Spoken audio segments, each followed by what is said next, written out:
இல்லை, எங்க மாவட்ட செயலாளர்கள் கூட்டம் மீட்டிங் இருக்குங்க.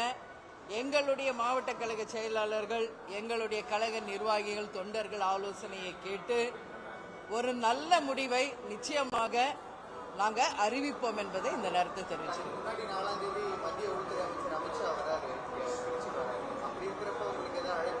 இல்லை இல்லை இல்லை, இதுவரைக்கும் எந்த இல்லைங்க, அவங்க வர்றதுக்காக எங்களுக்கு எந்த அழைப்புமே கிடையாது.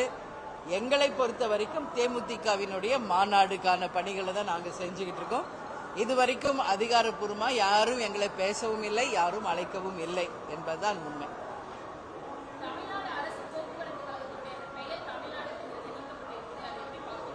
இல்ல, நீக்கப்படல, வைக்கணும்னு சொல்லி கேட்கிறாங்க. ஆல்ரெடி இருந்தது நீக்கப்படல. ஏன்னா மற்ற ஸ்டேட்ல எல்லாம் நம்ம பார்த்தா, இப்ப கர்நாடகா, ஆந்திரா, கேரளா எல்லாம் பார்த்தோம்னா அந்த ஸ்டேட்டோட பேரோட தான் கவர்மெண்ட் பஸ் வருது. அந்த வகையில் தமிழை நாம் போற்றும் அனைவரும், இன்னைக்கு திமுகவாகட்டும் அதிமுகவாகட்டும், ஆண்டவர்கள், ஆட்சி செய்பவர்கள், தமிழ்நாட்டில் இருக்கும் அனைத்து கட்சியும் தமிழை போற்றுகிறோம். தமிழ் வாழ்க என்று சொல்றோம். கேப்டன் எப்பொழுதும் சொல்வது போல் தமிழன் என்று சொல்லடா, தலை நிமிர்ந்து நில்லடா தான் சொல்றோம். எனவே தமிழ்நாடு தமிழுக்கான பெருமை உரியது. எனவே தமிழ்நாடு என்ற பெயரோடு அரசு பேருந்து வருவதில் எந்த தவறும் இல்லை. இதை அரசு பரிசீலனை செய்து கவர்மெண்ட் நேமோட அந்த பேரை வைக்கணும்னு சொல்லி நாங்க எங்க கோரிக்கையை வைக்கிறோம்.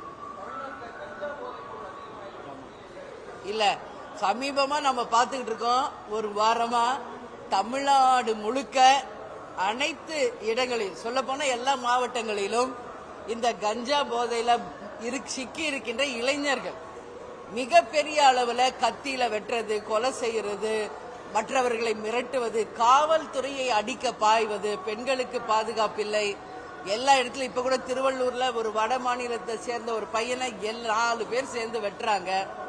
ரொம்ப அட்ராசிட்டி அதிகமா இருக்கு. திருப்பூர்ல பார்த்தாலும், கோவையில பார்த்தாலும், தமிழ்ல திருநெல்வேலி, தூத்துக்குடி, மதுரை எல்லா பக்கத்திலுமே இன்னைக்கு போதையில இன்னைக்கு யாரெல்லாம் அடிமை ஆயிருக்காங்களோ அவங்க தங்கள் நிலையே மறந்து இது போன்ற செயல்களை ஈடுபடுறாங்க.